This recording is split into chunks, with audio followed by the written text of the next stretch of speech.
Are you following bad writing advice? That's what I would say if this is a clickbait video. This is not really a clickbait video. Today I'm just gonna rank through terrible writing advice. I found this template online on the tier ranking website. I'll link it down below if you want to try it out too. And we're just gonna have fun. It's gonna be chill. If you disagree with what I'm gonna say in this video, you are free to voice your opinion. What's really interesting about writing is that it's not prescriptive, meaning that some writing advice can or cannot apply to you. If you would like an in-depth, more serious video where I discuss each writing advice or something like that in a more teacher fashion, please let me know in the comments below, but this is just going to be very silly. And I feel like some of this advice is actually more like a hot take. I don't know, I feel like writing advice is very, what's the word? Combustive. A lot of people can take it very opposite ways and they can get very combative. I think that's the right word. So we're just gonna be chill, okay? This is gonna be a chill video, so no arguing. If you want to argue, I'm staying out of it. This is the website I'm using. I feel like something's wrong because you see this big download button and there's this like ad here. All right, this is the best we can do. FFF plus to me is don't do this. Like, I would recommend not doing this, or I personally don't do this for my own writing. I think, okay, yeah, that's how I'm going to classify FFF plus. I don't do this in my own writing. You can play around with it to see if it fits with yours. So I don't do this in my own writing. Yeah, okay. And C is, I agree with this, but there is probably nuance to it. So that's how we're going to define C to FFF plus. So the first one is don't use descriptive dialogue tags. I'm actually going to put this in FFF plus only because personally, I don't use a lot of descriptive dialogue tags. I really just stick to the basic. I stick to said, ask. One of my own personal writing hacks is that I use action tags in replace of dialogue tags. So maybe I'll put like an example up on the screen. Actually, just recently, I was reading through The Stardust Grail by Yume Kitase, and I love her writing style. I like the way she uses dialogue tags. So that's a really good example of how I want my writing to be. And I guess there's another one of these icons here that's similar, which is said is dead. I swear I saw it. Yeah, I'm just gonna place it in the same FFF plus. I think this is a really horrible, okay, it's not horrible, but I really don't think said is dead. I think said is the best way because you kind of want your dialogue to be like a little invisible. So when the readers are reading it, they're not like looking at the dialogue tag, they're just reading it.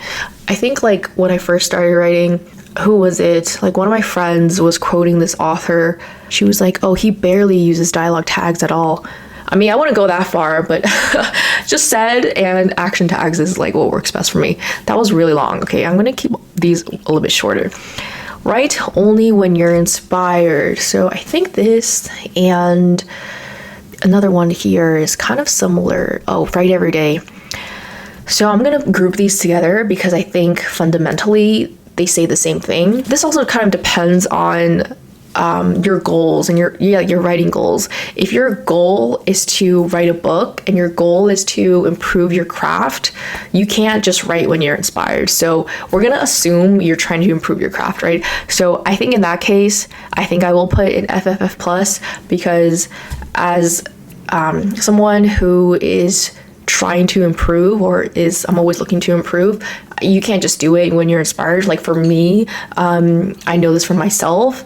And I think that it's when you're stuck and when you can push through that, and learning how to push through that is a good way or is a stepping stone to writing consistently and writing to improve your craft. Because if you're only trying to improve your craft when you're being inspired, it's just gonna take, I don't know.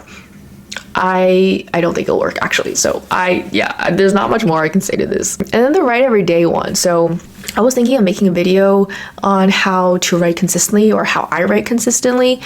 And I think the write every day advice is now considered bad because it puts pressure on people to write every day, and that causes like burnout and toxic productivity and all of that. So I don't think you need to write every day. But if you want to improve your craft, you're gonna have to find a consistent schedule and find a schedule that works for you. So whether that's like once a week, every other day, or even instead of it being time-based, it can be like word count based. I think that works too. The write every day, the foundation I agree with, but whether or not you want to write every day, I think this also implies that you have the time and kind of the privilege to write every day. We don't agree with that. I'm gonna put in FF. Yeah, I think that works. Okay. More description is better. I actually don't know this one. Is there supposed to be some underlying thing I'm supposed to know? Is it like description is better than dialogue or something? I don't know what it's comparing it to. This advice is probably like preaching to the wrong person because I like description. One of the reasons why I really used to enjoy reading, I mean, I still do enjoy reading Victorian literature, is because they go crazy with the descriptions. Like if you ever read Oscar Wilde. So I really love description. I love setting, description of setting. I like when setting is contextualized to imply characterization or tension. So I don't know, maybe I'll give it a C. But if you let me know what it's actually comparing to, like what is more description better, like what does that mean, just let me know in the comments below. Also, I think I tend to overwrite, so perhaps this is, you know, a weakness of mine. I don't know, but I like description. And I love interiority. Hey, if you're getting value out of this video, please click the thumbs up button so YouTube can recommend this video to other writers like yourself. Okay, you need an outline. Okay, I'm gonna put this in FF because I don't think you need an outline. I think if you want to write a story and you want to improve and you want to finish a book, I think it's important to have at least the beginning, middle, end. And in my head, that's like an outline already. So I'm already like labeling outline as something so, you know, minimal. But just whenever I see the word need or you have to or always, that's where I like kind of draw the line that you don't need it. But I do think that you need some sort of anchor to tie you down to continue writing the book. So yeah, that's why it's at FF. Okay, you don't need to read to be a good writer. Oh my god, this one kind of like triggers me sometimes when I was younger, not anymore. I really don't know what to say about this than FFF plus. I think you need to read to be a good writer. I think you need to consume in order to be good at making the thing that you want people to consume. You need to learn writing, like literally prose and craft, and there's no way you can do that without reading a lot, in my opinion. You know, some writers I know, they need to read before a writing session to soak in the words, to find a voice, to find a tone, and I think that's important. Also, I think this cannot be more important than for poetry. I think if you want to write and be a good poet, you should consume a lot of poetry, just so you know like what you're writing. I don't think you can create anything without consuming it. Like if I have never seen a musical in my life, like how am I gonna write a really good what's the word, like is it a play, a screenplay? I don't think I'd be able to do that. Actually, when I used to play the flute, my teachers would always play a rendition of that song, you know, by another artist, so we can hear what it's supposed to sound like. And of course you can make your own tweaks along the way when you're playing piano. I feel like we're kind of digressing, but the point is like you have to consume the thing that you want to create. Show, don't tell. Why is this bad writing advice? I think it's bad writing advice because it's interpreted in not ideal ways probably. So I'm gonna give this a C. And I was telling Chris this earlier last month or something like that, but she has this really good video called Show Don't Tell. I'll link it somewhere, and she kind of breaks down what show don't tell means, and I really loved that video so much. I recommend it to all my editing clients, so take a look and watch that video. For me, show don't tell, it's impossible to just show and not tell at all. You need to tell. But the difference, and I think the key highlight, is that saying the sky is pretty or I feel cold, it just probably might not evoke the same feelings than when you explain it a little bit. I think that's essentially what show don't tell means. So how can you make the reader feel immersed in your storytelling if you're just, you know, telling it like you would tell your friends, like, oh, look what happened to me, you know, yesterday on the subway. This guy came up to me and thanked me for being a great person because I held the doors open for him. In prose, in stories, in fiction, that way of storytelling is not as evocative. So, I mean, maybe that's similar to more description is better. So maybe this is just a me thing. But anyway, watch Chris's video. I highly recommend it. And I think you'll, if you disagree with this advice, I think you'll see it differently if you hear Chris talk about it. And I think this segues into the don't use adverbs. I'm going to put this in F because I kind of agree that sometimes there are cases where you shouldn't use adverbs. And here's a very easy example. If I had a line that said, she danced beautifully. I think I said this in like a short I made like 2 years ago about adverbs. If I have a better example, I'll put it up on the screen. But the point is that sometimes the adverb, it's a little too vague. So for the she danced beautifully one, what beautiful means is subjective.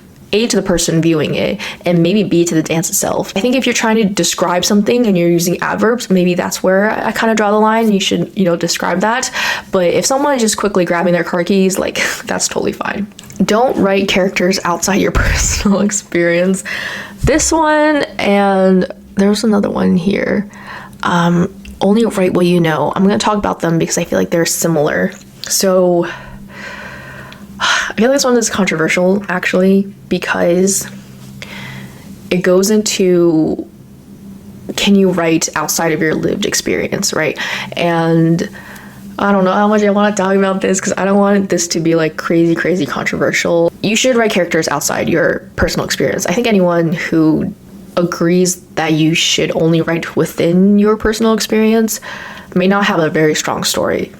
With that being said, what kind of story you want to tell based on your own experience, I think matters too. I would never tell someone that they cannot write a character who is Asian.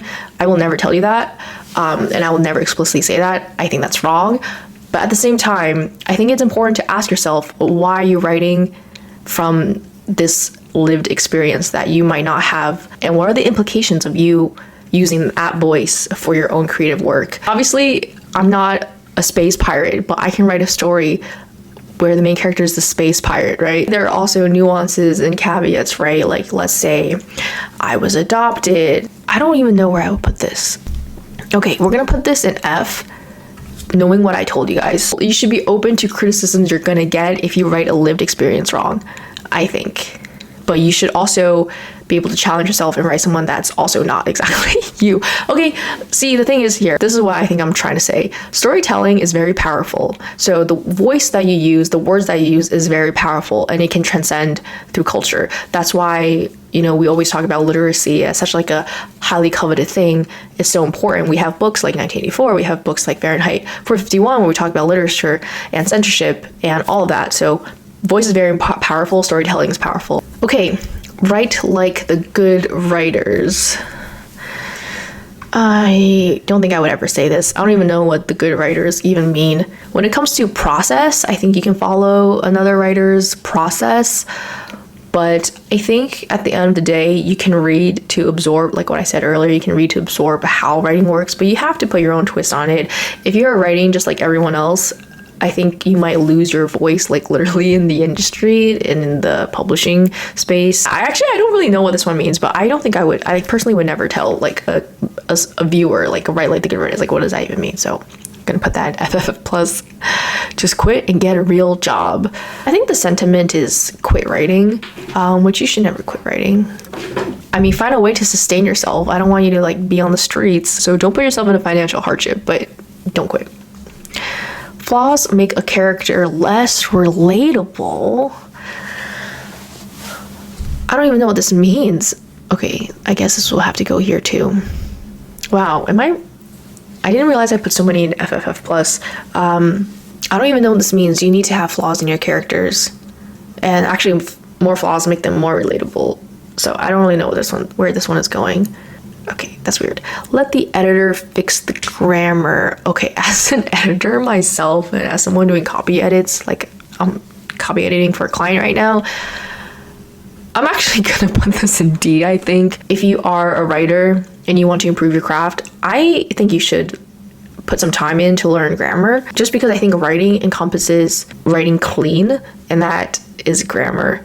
Obviously there are some like very like nuanced, I don't know, nuance is the right word, like really nitpicky things that only copy editors will know, like what, like split infinitives, whether or not to capitalize certain words in the manuscript. Besides those things, I think having clean writing goes a long way. And also like beta reading, like if you're giving your work to someone to beta read and the manuscript is actually not readable because the grammar is all over the place, you should probably fix that, because your beta reader can't give you good feedback and good critiques if they really don't know like what is going on the page. From my years of editing, I think it's important to know at least the common and basics of grammar. Never use prologues. Actually, I have a prologue in my young adult fantasy that needs to stay. I think one of my beta readers was really confused why we needed the prologue, but I think that was my bad. It was not clear. I think the whole against prologue thing is very strange. I like a good prologue. Some people even skip prologues when they're like, as readers, I heard that some people skip prologues. I will never do that. I love prologues. They're like a fun appetizer, and they give context into the world. I like them. I just like them. So, and I use them. Right? What sells? I was in a workshop with Maggie Stiefvater, and she definitely told me that she wrote Shiver to Sell, and look what it did. This really just has to depend, I think, on your goals and what you want, because you could totally write something that sells, and whether or not you are personally burned out from it or not, that's just like such a you thing. But I don't think I could recommend this. I would never recommend write what sells. If someone told me that as writing advice, I wouldn't immediately reject it because it works. I'm gonna put an FF. I don't know. I know I said like FFF plus something I would never do. Well, maybe I will do this. But what if you write what sells and what you also like? Yes, that's why it's FF. It's got to be perfect. I realized I forgot to wear lipstick. No. This is really dangerous, and I think this is one of the reasons why I got into writing so late, because I was afraid it had to be perfect, and if it wasn't perfect, I shouldn't even start. I want to go into this more, maybe in a different video, but it definitely does not have to be perfect. It never has to be perfect. Those books on my shelf, those are like draft 8, draft 9, after so many people have read the book, at least the agent, at least the developmental editor, the copy editor, the proofreader. That's at least 4 people, and you don't know how many rounds the author did prior to sending it to their agents. You have no idea how many passes went through with the agent, with the editor. Comparing your first draft to a published book is really false. It's like comparing yourself to a model on the front of a cover. That's the most similar analogy I can think of right now. You don't just wake up looking like that. You don't just wake up and write, a published book. So that's what I'm trying to say. It does not have to be perfect. And who's saying this as writing advice? You will make it if you persevere. I don't know why this is bad writing advice. I'm gonna give this a C. Oh, I mean, like, you will. That's like an absolute. Okay, I'm gonna make it a D. Well, okay, what are we making it? How do we define making it? All this is so vague. You will improve your craft if you persevere. That's 100% true. If that was true, I would put this in like A.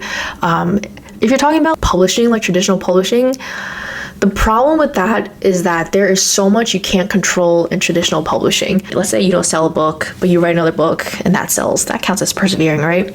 Okay, we'll leave it at D because I feel like there's a lot of unknowns and vague terms here, but you will improve if you persevere, and you will keep writing books if you persevere. Get straight to the action. I don't really know what this one means. I've never really heard this before. I don't know.